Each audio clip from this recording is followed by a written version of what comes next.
सभी का स्वागत है हमारे माधुर्य कादम्बनी के तीसरे सत्र में। आज बहुत ही a day full of mercy हमारा दिन बहुत ही सुंदर रूप से शुरू हुआ। मैं सुबह उठा और तैयार हो रहा था, तभी इतना जोर से इंद्र का वज्र गिरा गेट के ऊपर कि मैं डर गया कि क्या हो रहा है। जब खोल के देखा तो देखा सबके ही दरवाजों पर हो रहा है। और जब मैं तैयार होके पहुंचा तो मैंने देखा 2 बस पहले ही निकल चुकी है। तो ये उत्साह देख करके बड़ी प्रेरणा मिली कि भक्त लोग समय पर उठे, समय पर तैयार हुए और सब 100% भक्त लोग प्रभुपाद की मंगला आरती में सम्मिलित हुए। तो ये उत्साह बड़ा आवश्यक है भक्ति में। श्रीला रूप गोस्वामी बताते हैं, उत्साह निश्चय धैर्य। शुरुआत होती है उत्साह से, बड़ा आवश्यक है। जो उत्साही नहीं है वो भक्ति में ठीक प्रकार से बेनिफिट नहीं उठा पाएगा, ठीक प्रकार से लाभ नहीं उठा पाएगा। वस्तुएं तो मिलेंगी लेकिन लाभ उठाने के लिए उत्साह जरूरी है। इसी तरह कई मंदिर हम लोग गए, कई दर्शन हमने किए, वो सब स्मरण रखने के लिए भी उत्साही होना चाहिए। अरे प्रभु जी, वो 1-2 मंदिर तक तो याद था, उसके बाद हमने भी छोड़ दिया। क्या इतना कौन याद रखेगा, कौन किसके विग्रह है, कहाँ किसकी समाधि है, कौन इतना याद रखेगा। एक दिन में याद नहीं होता है, लेकिन फिर लिख के रखना चाहिए, बार बार सुनना चाहिए, श्रवण करना चाहिए, स्मरण करना चाहिए। ये जो सब धाम के क्षेत्र हैं, ये हमारा घर है, यही हमको वापस जाना है। जब भक्ति सिद्ध होगी यही धाम में तो प्रवेश हमको करना है। तो इसके प्रति आसक्ति बड़ी आवश्यक है। और धाम के प्रति आसक्ति कैसे होती है? भक्त संघ के माध्यम से। गौर अमार जे सब स्थाने कोरिलो भ्रमण रांगे, से सब स्थान हेरि बुआमी प्रणय भगत संगे। भक्तों के साथ जब हम जाते हैं तब धाम का महत्व हमको पता पड़ता है। और जब भक्तों के संग में हरिनाम करते हुए भगवान के धाम का आश्रय लेते हैं तो ये स्मृतियां हमारे मन में बड़े गहरी उतर जाती हैं। और यही स्मृतियां अगर अंतिम समय में हमको स्मरण आए तो बस अंतकाले च मामेव स्मरणम मुक्त्वा कलेवरम। ये शरीर छूटने के बाद यदि ये स्मृति आ जाए तो भगवत धाम में प्रवेश सुनिश्चित हो जाता है। इसीलिए ये स्मृतियों को अपने हृदय में उतारना है, मोबाइल में नहीं उतारना है। हम जहां भी जाते हैं मोबाइल निकाल लेते हैं तुरंत। दुर्भाग्य है, क्योंकि पहले भक्त लोग जब जाते थे यात्राओं में दर्शन के लिए लालायित होते थे, अभी फोटो लेने के लिए लालायित है। देखिए, फोटो तो आपको वैसे भी मिल जाएंगे। मान लो चरण पहाड़ी, अभी आप गूगल पे टाइप करोगे चरण पहाड़ी, आपको फोटो मिल जाएगा। अब वो बात अलग है कि अपना फोटो माथा लगाते हुए चाहिए, वो स्पेसिफिकेशन अगर चाहिए तो बात अलग है। लेकिन जो आपकी इंद्रियों से आप ग्रहण कर रहे हो, जो आंखों से आप दर्शन को पान कर रहे हो, वो पान आप इंटरनेट से नहीं कर पाओगे। इसलिए जब हम ऐसे स्थानों पे जाते हैं तो बड़ी गंभीरता से, बड़े एब्सॉर्प्शन के साथ हमारे हृदय को, हमारे मन को, हमारी चेतना को उस स्थान को ग्रहण करने में लगाना चाहिए। और तब धाम हमारे लिए it will become an experience, एक अनुभव बन जाएगा। केवल यात्रा नहीं, एक अनुभव, और एक ऐसा अनुभव जो हमारे जीवन का एक, it will become a part of our life. जब भी वृंदावन का स्मरण करेंगे आंखें बंद करके, हाँ वो राधा रमन इस तरह बैठे, वो यमुना इस तरह है, वो कालिया दह का पेड़ इस तरह है, इस तरह विचार है। और तब हम समझ पाएंगे कि ये धाम वास्तव में भगवान से अभिन्न है। क्या भगवान हमारे सामने आएंगे तो हम केवल फोन निकाल के फोटो लेंगे उनके? क्या करेंगे? अगर भगवान सामने आ जाए तो क्या करेंगे? एक सेल्फी तो बनती है ना राजीव प्रभु? नहीं, प्रणाम करेंगे, प्रार्थना करेंगे, उनसे विनती करेंगे कि आप जिस तरह आज हमारे सामने आए हैं हमारी चेतना में हमेशा रहिए, ये हम प्रार्थना करेंगे। तो उसी प्रकार से धाम और भगवान में कोई अंतर नहीं। वास्तव में धाम, विशेषतः वृंदावन धाम, भगवान के लिए भी पूजनीय है। भगवान पूजा करते हैं इस धाम की, स्वयं प्रणाम करते हैं, स्वयं वृंदावन धाम को साफ करते हैं। कई लीलाएं हैं।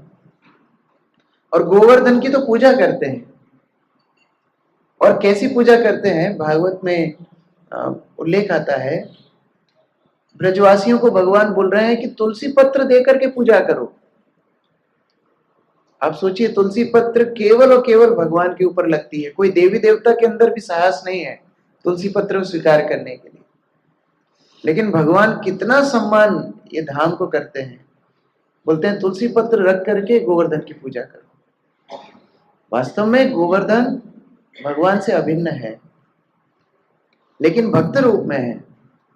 भगवान भक्त रूप में गोवर्धन को अपने से श्रेष्ठ स्थान दे रहे हैं, स्वयं परिक्रमा कर रहे हैं, स्वयं भोग लगा रहे हैं, स्वयं प्रार्थना कर रहे हैं, प्रणाम कर रहे हैं।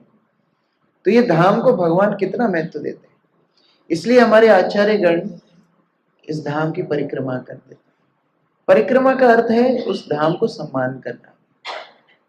परिक्रमा का अर्थ केवल दर्शन करना नहीं, परिक्रमा का अर्थ है उस धाम को सम्मान करना। जैसे प्रसाद को हम सम्मान करते हैं खाकर, जैसे कीर्तन को हम सम्मान करते हैं श्रवण करके, उसी तरह भगवान के धाम को सम्मान करते हैं परिक्रमा करके।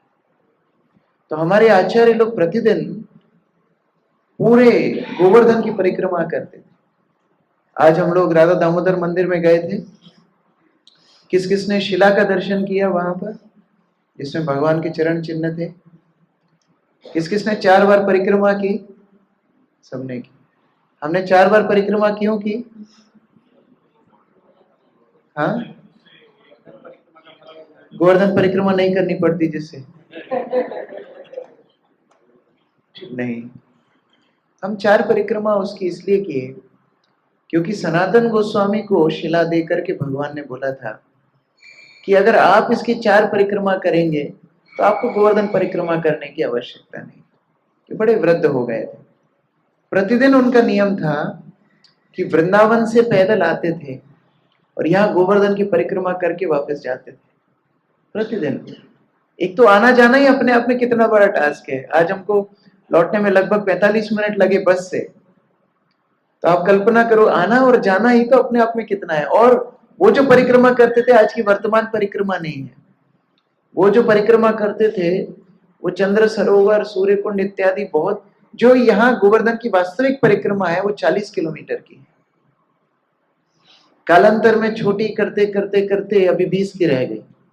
और कलयुग आगे बढ़ेगा तो लग रहा है एक झंडा लगा देंगे, बोलेंगे ये गोवर्धन था, मार लो एक चक्कर। सनातन गोस्वामी प्रतिदिन वहां से आते, गोवर्धन की 40 किलोमीटर की परिक्रमा करते और वो परिक्रमा करने के बाद वापस जाते।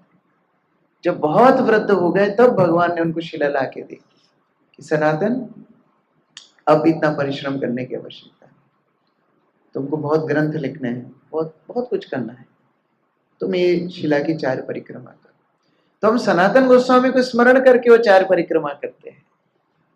हमको लाभ मिलेगा कि नहीं ये भगवान के ऊपर है। हम केवल सनातन गोस्वामी को स्मरण करके कि क्या भक्ति है, क्या आसक्ति है धाम के लिए, काश हमारी आसक्ति ऐसी हो जाए। ये भिक्षा करने के लिए हम यहाँ पर आए हैं। हमारा संबंध भगवान से डायरेक्ट नहीं है, आचार्यों के माध्यम से। इसीलिए जहां भी जाते हैं वो विग्रह से संबंधित जो आचार्य हैं उनको प्रार्थना करनी चाहिए। जैसे राधा रमन के लिए बड़े उत्सुक लोग रहते हैं, दूरबीन लेके जाते हैं, हम राधा रमन के दांत देखेंगे, हम राधा रमन के पैर देखेंगे, क्या क्या देखेंगे। राधा रमन हमारे लिए वहां बैठे ही नहीं है, वो तो बैठे हैं वहां गोपाल भट्ट गोस्वामी के लिए। तो जब हम ऐसे विग्रह के दर्शन करते हैं तो उनके प्रिय जो वैष्णव आचार्य हैं उनको स्मरण करना चाहिए। और जब उनको स्मरण करेंगे तब भगवान हमारे ऊपर अनुकंपा करेंगे। ये दर्शन की सही विधि है, आचार्यों को स्मरण करना। हम लोग जो मंदिर में भी ऑल्टर में सेवा करते हैं, षोडशोपचार इत्यादि भगवान का होता है, पहले आचार्य की पूजा होती है, पहले गुरु की पूजा होती है। जितने षोडशोपचार भगवान को लगते हैं वो सारे के सारे पहले गुरु को अर्पित होते, पहले गुरु को अर्पित होते, फिर भगवान को। मानसिक पूजा पहले गुरु की होती है, गुरु को उठा रहे हैं मन में, गुरु को तैयार कर रहे हैं, गुरु को मंदिर में ला रहे हैं, गुरु को चंदन इत्यादि लगा रहे हैं, मानसिक पूजा। तब जाके भगवान की पूजा होती है। और उसमें भी भाव ऐसा है कि वास्तव में हम सेवा नहीं कर रहे हैं। हमने तो गुरु महाराज को, हरि हरि, हमने तो गुरु महाराज को तैयार कर दिया है, अब गुरु महाराज ठाकुर जी की सेवा करेंगे, ये भाव है। भोग लगाने में भी यही विधि है, भोग लगाने में भी, हरे हरे कृष्ण, भोग लगाने में भी यही विधि है। हम लोग थाली रखते हैं और गुरु को प्रणाम मंत्र बोलते हैं, गुरु को आह्वान करते हैं, और भाव यह है कि गुरु महाराज कृष्ण को भोग अर्पित करेंगे। ये हमारी कौड़ीय सिद्धांत की प्राण है। आदौ गुरु पादाश्रय, गुरु के चरणों में आश्रय रखना। और इसीलिए हमने कल भी चर्चा की थी कि भक्ति की शुरुआत है सताम कृपा या महत कृपा से। बिना महत कृपा के ये कृष्ण भक्ति प्राप्त करना असंभव है। कोई बोल सकता है कि अरे मीराबाई को कौन गुरु थे, मीराबाई के थोड़ी कोई गुरु थे। ऐसे कई कई हो सकते हैं जिनके कोई गुरु ना हो, ऐसा नहीं है संभव। यदि इस जन्म में नहीं है, पूर्व जन्म में उनको गुरु की कृपा मिली, इसीलिए वो आज भक्ति कर रहे हैं। इसको बोलते हैं पौराणिक कृपा। पौराणिक कृपा यानी पूर्व जन्म में कभी गुरु की कृपा मिली। जैसे बिल्वमंगल ठाकुर, बिल्वमंगल ठाकुर इतने आसक्त थे चिंतामणि से, जो कि एक वैश्या थी, और उस आसक्ति के चलते, आप लोग कथा पता है कैसे वो एक मृत शरीर के ऊपर बैठ करके नदी पार करते हैं, फिर एक सांप को पकड़ के चढ़ जाते हैं, मूसलाधार बारिश में भी रुकते नहीं हैं। तो ये चिंतामणि बोलती है कि अरे इतनी आसक्ति तुम्हारी मेरे अंदर है, इतनी कृष्ण के अंदर हो जाती तो क्या होता, तुम भगवत प्राप्ति कर लेते। बस स्मरण आ जाता है। ये चिंतामणि पूर्व काल में उनकी गुरु थी, और जब गीत गोविंद लिख रहे हैं तो वो चिंतामणि को भी प्रणाम कर रहे हैं कि मुझे स्मृति दिला दी हाँ भगवत भक्ति करने की। तो एक जन्म का नहीं था, ये पिछले जन्म का था। पौराणिक कृपा इसको बोलते हैं। और इस जीवन में हमको दिखता है हाँ हमें गुरु का सानिध्य मिला, भक्तों का सानिध्य मिला, इसको वर्तमानिक कृपा बोलते हैं। महत कृपा तो मिली है वर्तमान में, इसी जीवन में मिली है। तो वर्तमान और एक है पौराणिक। कई लोग बोलते हैं नहीं हम तो कभी भक्तों से मिले ही नहीं, हमको तो एक YouTube की लिंक आई, वो देख करके हम भक्त बन गए। हमारे यहाँ तो कोई ने कुरियर से भगवत गीता भेज दी, उसको देख करके हम भक्त बन गए। हमारे पड़ोसी जप करते थे तो हम उनको देख करके जप करने लगे। इसको बोलते हैं पारंपरिक कृपा। तीसरी तरह की महत कृपा है। कृपा तो महत की है, कृपा तो शुद्ध भक्त गुरु की है, लेकिन परंपरा के रूप से आई। उन्होंने किसी को कृपा दी, उसने किसी को दी, आप तक पहुंच गई। वास्तव में कृपा है भगवान के शुद्ध भक्तों की। इस प्रकार से बिना महत कृपा के भक्ति में प्रवेश वास्तव में असंभव है। और इसीलिए हम लोग जब चर्चा कर रहे थे कल कि किस तरह से भक्त लोग प्रयास करते हैं भक्ति देने का, भक्ति का कारण है भक्ति। भक्ति मिलती है केवल और केवल उनके द्वारा जिनके अंदर भक्ति है, और इसीलिए वो अथक प्रयास करते हैं। हम देखते हैं हमारे आंदोलन में ही श्री श्रीमद जयप्रदा का स्वामी महाराज कितना बड़ा उदाहरण है अपने आप में। ऐसा कोई ऑर्गन नहीं है शरीर में जो या तो रिप्लेस ना हो या फिर जिसका चिकित्सा ना चल रही। हार्ट सर्जरीज हो चुकी है, किडनी ट्रांसप्लांट हो चुकी है, अभी डायलिसिस चल रही है, लीवर ट्रांसप्लांट हो चुका है, कैंसर है वो उसका इलाज चल रहा है, एक भी ऐसी बीमारी नहीं है जो उनको नहीं है। आधी बॉडी पैरालाइज्ड है, स्ट्रोक आया हुआ है, सब कुछ हुआ है, लेकिन फिर भी ट्रैवलिंग कर रहे हैं, प्रचार कर रहे हैं। अभी महाराज मलेशिया में थे, हमारे यहाँ से निवेदन गया उज्जैन आने के लिए, तो बोलते ठीक है मैं उज्जैन आऊंगा, मेरी व्यवस्था करो। उनके सेक्रेटरी बोलते हैं डायलिसिस वगैरह की व्यवस्था होगी, महाराज आएंगे। कितना उत्साह है। ऐसी स्थिति में व्यक्ति बाथरूम तक अपने आप नहीं जा सकता है, लेकिन ये महत कृपा है। वैष्णवों को, भक्तों को उत्साह देने के लिए सब जगह जा रहे हैं, और इसीलिए केवल और केवल वैष्णव की कृपा से हमको भक्ति मिलती है। बड़ी सुंदर कथा आती है जन्मेजय की, जो महाराज परीक्षित का पुत्र था। बड़ा क्रोधित हुआ कि अरे महाराज परीक्षित को ये तक्षक ने काट लिया, तक्षक के कारण पिता की मृत्यु हो गई। बड़ा क्रोधित हुआ। तो साधु मुनि ऋषियों ने सबने सोचा अरे इतने महान पिता का पुत्र है, इनको तो थोड़ी आध्यात्मिक चेतना देनी चाहिए, इस तरह वैर रखना, द्वेष रखना इनके लिए ठीक नहीं। तो वैशंपायन ऋषि को दायित्व दिया गया, जाओ जन्मेजय को थोड़ा आध्यात्मिक चेतना दो। अब देखो साधु लोग कितना विचार करते हैं। वो सोचने लगे ऐसे जाऊंगा ये बोलने कि तुम मेरे से महाभारत सुनो, रामायण सुनो, गीता सुनो, तो सुनने वाला है नहीं, क्रोध में है। तो उसके पास में जाके दो शब्द बोल करके वहां से चले गए। क्या दो शब्द बोले? वनभंगम गोहरणम, ये दो शब्द बोल करके वहां से चले गए। ये सबसे खतरनाक टॉर्चर है, किसी को आधी बात बता के भाग जाओ। लोग इसी उत्सुकता में रहते हैं कि अरे क्या बोला, क्यों बोला। अरे गोहरणम, गायों की चोरी हुई, वनभंगम, वाटिका का विनष्ट, किसी ने वाटिका तोड़ दी। ये क्या है? क्या ये पूछने के लिए अभी ये जन्मेजय वैशंपायन के पास गया। अरे बताओ आप क्या दो शब्द क्या बोल के गए हो, क्या कोड वर्ड है ये? बोले समझना है, हाँ तो टाइम निकालोगे, हाँ तो ठीक है। गोहरणम अर्थात द्रुपद राज में जो गायों का हरण किया था, पूरी की पूरी महाभारत सुना डाली। और वनभंगम, जो हनुमान जी ने जाके अशोक वाटिका का भंगन किया था, पूरी पूरी रामायण सुना डाली, बना दिया भक्त। इस तरह से साधु लोग प्रयास करते हैं कैसे ना कैसे कृष्ण भक्ति दे दी जाए। ये सताम कृपा, महत कृपा बड़ी आवश्यक है। कल हमने विस्तार से चर्चा की थी। और इस कृपा को प्राप्त करके हम साधुओं के साथ रहने की इच्छा जाहिर करते हैं कि ठीक है, इस साधुओं की कृपा से सत्संग मिले। और वहां से शुरुआत होती है श्रद्धा की। श्रद्धा, श्रद्धा संस्कृत के मूल शब्द कृत धा से आता है। कृत धा अर्थात हमारा हृदय कहाँ है। हृदय कहां पर हमने लगाया है, उसको बोलते हैं श्रद्धा।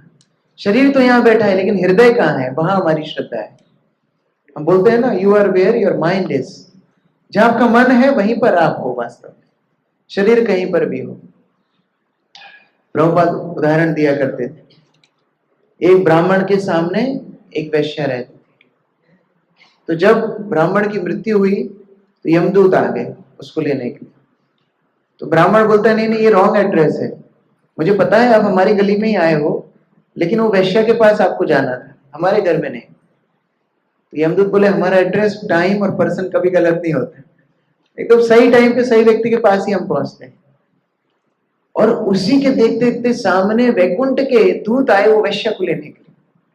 ब्राह्मण बोला ये क्या उल्टा पुल्टा काम हो रहा है? बोले नहीं, बिल्कुल सही काम हो रहा है। तुम जब अपना पूरा स्वाध्याय करते थे, गायत्री इत्यादि करते थे, तुम वैश्य का चिंतन करते थे कि अरे ये आदमी आ रहा है, वो जा रहा है।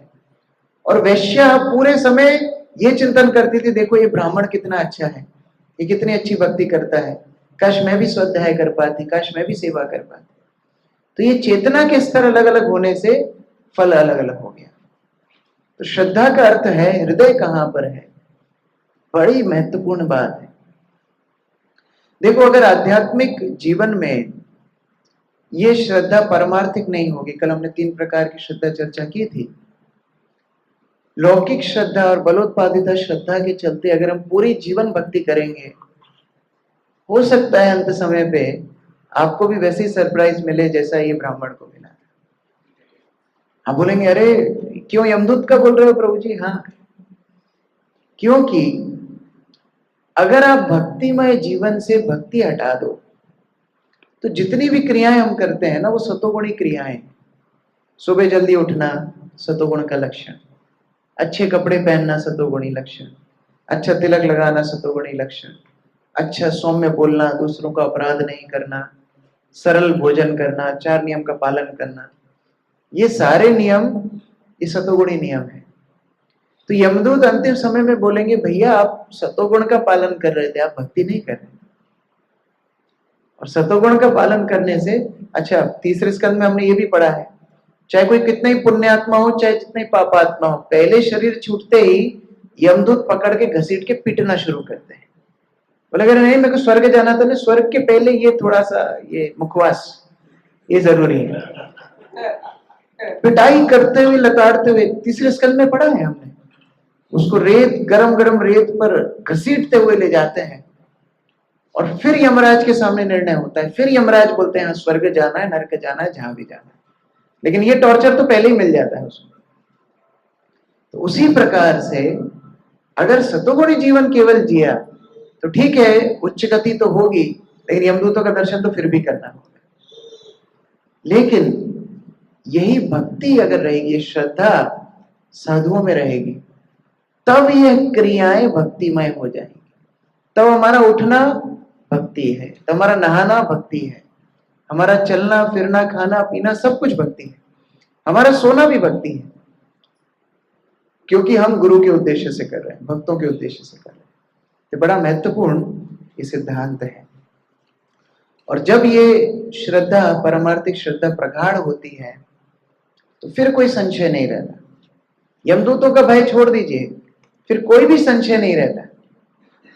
जरनिवास प्रभु एक बार अपने प्रवचन में बता रहे थे कि उन्होंने एक प्रभुपाद की शिष्या को पूछा कि आप इतने अच्छे से भक्ति कर रही हो, क्या आपको लगता है आप ये शरीर छोड़ने के बाद भगवत धाम जाओगी?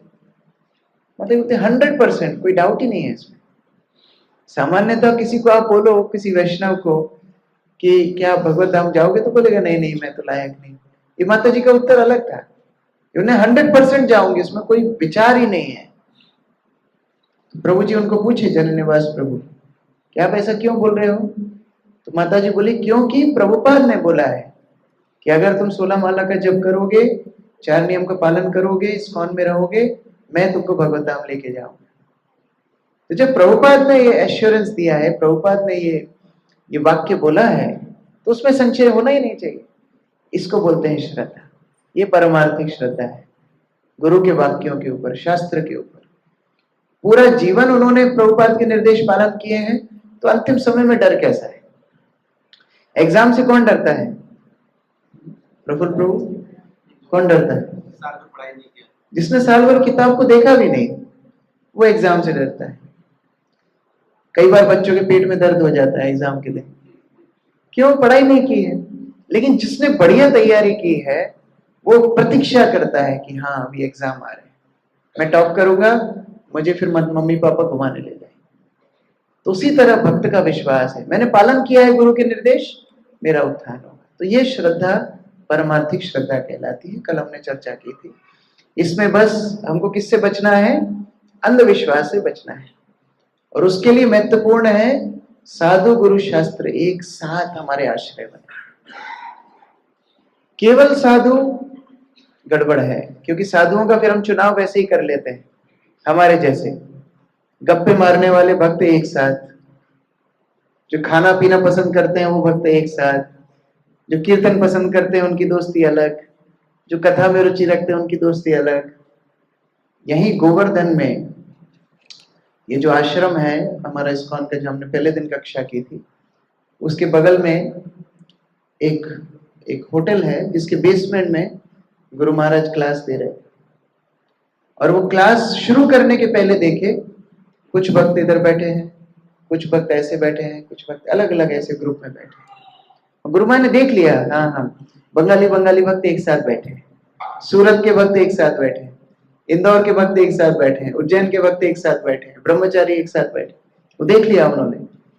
तो गुरु माई ने तुरंत बोला, नहीं, ये वैष्णव सिद्धांत नहीं, आप अलग अलग ग्रुप मत करो, एक साथ बैठो।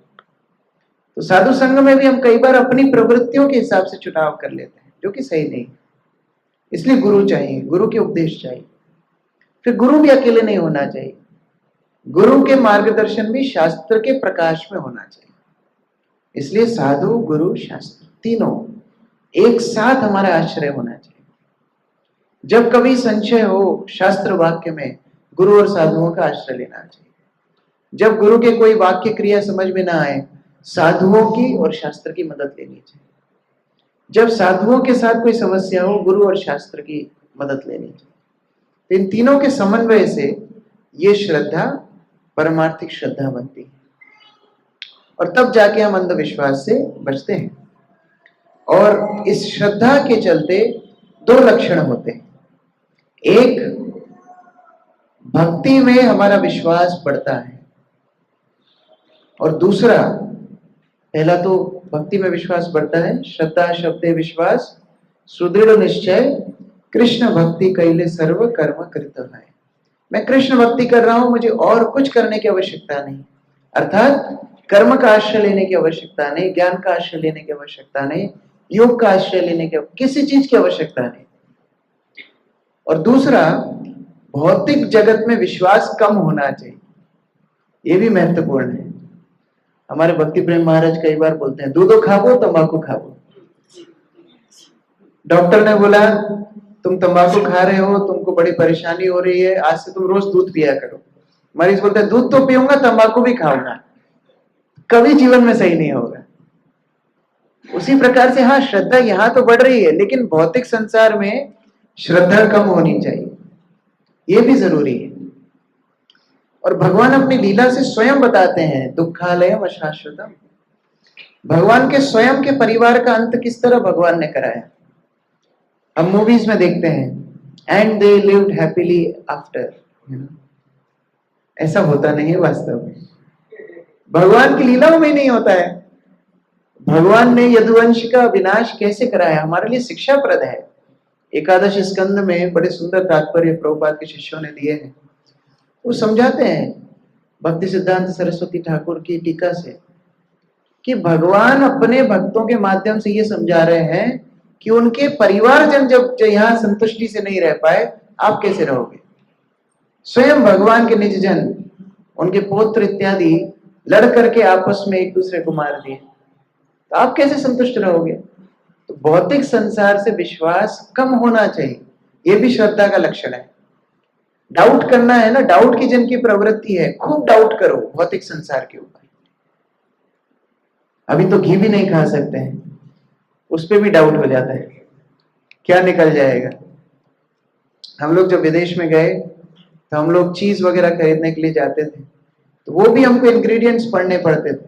कृष्ण मुकुंद प्रो एक्सपर्ट थे सामान खरीदने में, तो हमको चीज भी देख के लेना पड़ता था, क्योंकि उसमें भी नॉनवेज प्रोडक्ट्स डालते थे। दूध भी देख के लेना पड़ता था, क्योंकि दूध में फिश ऑयल डालते हैं। विदेश में आप सोचो कि हाँ मैं दूध और पनीर खा के रह लूंगा, वो भी नहीं चलेगा, वो भी आपको देख के लेना पड़ेगा। और एक दिन तो मैं इतने उत्साह के साथ, मैंने एक पब्लिक से एक दुकान है, मतलब एक ग्रोसरी स्टोर, उत्साह से मैंने देखा वहां पर एक आम रखा था। इतना उत्साहित हो गया मैं, क्योंकि आम अमेरिका में मिला। इंडिया में तो हम लोग खूब आम खाते हैं, हमारे आश्रम में कंपटीशन होता है आम खाने का। इतना बड़ा तपेला होता है कि एक आध व्यक्ति आप में से उसमें आराम से सो सकते हो। और आम खा के भक्त लोग गुटली का गोवर्धन बनाते हैं, किसका गोवर्धन कितना बड़ा है। क्या what was the highest record Yogesh Chandra Prabhu?